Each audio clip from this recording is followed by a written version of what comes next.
Okay, so cost. And for that, I have prepared one exercise and I want to explain to you first. Well, first of all, we are speaking about two producers and we're going to consider that the only limited resource, it is the time, and this is 30 hours.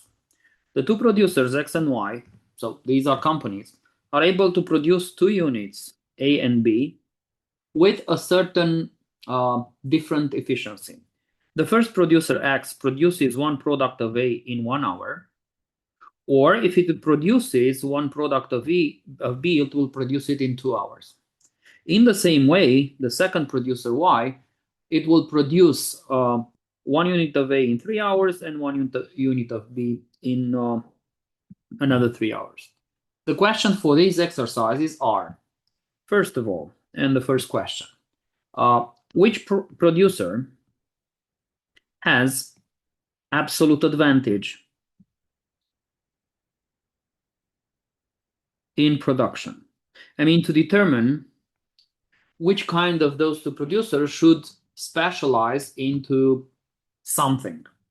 Second, determine the specialization. I mean, to understand, producer X and producer Y will specialize exactly into one. Into what? Number three, assuming that after specialization, the exchange ratio is 7 products from A in respect to 5 products from B, explain why specialization and trade are better than natural economy. I mean, to be able to make a comparison to understand if by specialization and trade it will be better. Well, let's start and solve this. And first of all, let's say something. Due to the fact that the time is the only limited resource, it's 30 hours. Let's assume that producer X does only products of A. And for each product of A, it will take 1 hour. That will mean that the maximum quantity of A to be produced in 30 hours, taking into account there is 1 hour per unit, there will be 30 units. That I will write it here in the table with data so that we have it along the exercise. Then, the same as producer X assumes to produce units from B, and taking into account there is 2 hours per unit, then the maximum production of B will be 15 units. What does it mean? Well, it means that the X producer will either produce 30 units from A, or the X producer will be producing 15 units from B. So it's one or the other one, it's not both, because the limited amount of time is 30 hours, the production time is 1 and 2 hours.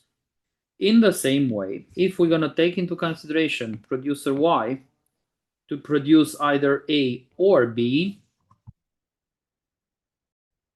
so coming back, if Y producer will produce or A or B, then the maximum production for product A in the case of Y is just 10 units, because isn't it right, in 30 hours by 3 hours per unit, definitely it will produce maximum of 10. Or the maximum production of B, the maximum, it's also 10.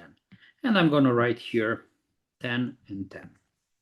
Now we're going to analyze a little bit who has the absolute advantage of production A and B.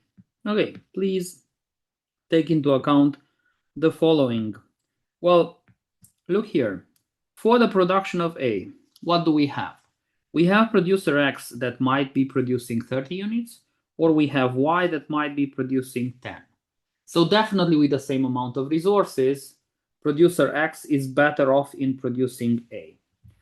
In the same way, taking into account the second producer, definitely X will be able to produce either 15 B, or Y will have to produce 10 of B.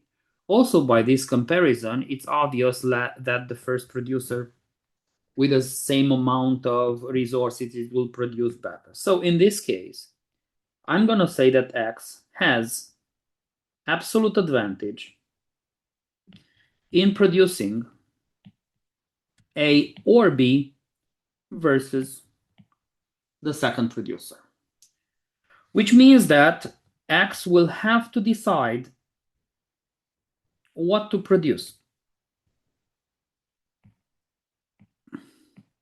If X will have to decide what to produce, if you remember, when we will take into consideration several possibilities of production, we're going to take into account the opportunity cost. What does it mean? The opportunity cost, it means effort divided to effect. Great. So what does it mean that producer X wishes to produce A? It will have to sacrifice the production of B in order to get or to have the effect of production of A. Taking into account the results in this table, in order to find out the opportunity cost of A, we're going to say that it will sacrifice B. How much B? Well, maximum production, in this case 15. In order to get what? In order to potentially get 30 units of A. So in this case, the opportunity cost is 15 to 30, so it's 1/2. In the same way, the opportunity cost for the production of B, it will be, we need to sacrifice A in order to be able to produce B. How much do we sacrifice from A? The entire production. The entire production is 30. How much will we get from B? The maximum production, 15. So what is in this case the opportunity cost? Well, the opportunity cost is 2. In the case of Y, this is much more easier due to the fact that the maximum production of A and the maximum production of B are 10 and 10. So here somehow it will be 10/10 and 10/10, which means that in the case of Y, the opportunity cost is 1 and 1. So what does this mean from the point of view of determine the specialization? It means that X will decide what to produce, and on the basis of the result, I mean 1/2, X will specialize in the production of A due to the fact that X produces better units of A. So to the question, who specializes into what, the reply is X will specialize into A. Let's take into account, after the specialization, what produces each. So X will specialize into A, so Y will be left to specialize in B. In the case in which X specializes into A, it will produce maximum quantity, which is 30. In the case in which Y is left to specialize into B, it will produce maximum quantity of B. But in his case, the maximum quantity of B, it will be 10 units. So what we will have in the end? Well, in the end, we're going to have 30 units of A and 10 units of B.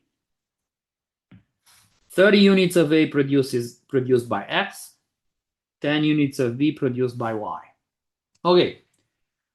Please check the third question, assuming that after the specialization, the ratio of exchange is 7 units from A against 5 units from B. Explain why it's better specialization and trade. So, X will produce 30 units of A, Y will produce 10 units of B. Then we make them trade 7 units from A against 5 units from B. What each of them will have? Well, in the case of A, 30 units produced, 7 given as exchange, which means X will have 23 units of A because the rest of A shall be given to Y for the exchange. So basically here we're going to have 7 units from A, which is received from X.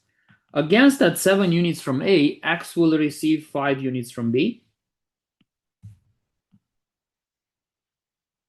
And Y, that has 10 units of B, 5 gives it away for the exchange, and 5 shall be left to his consumption.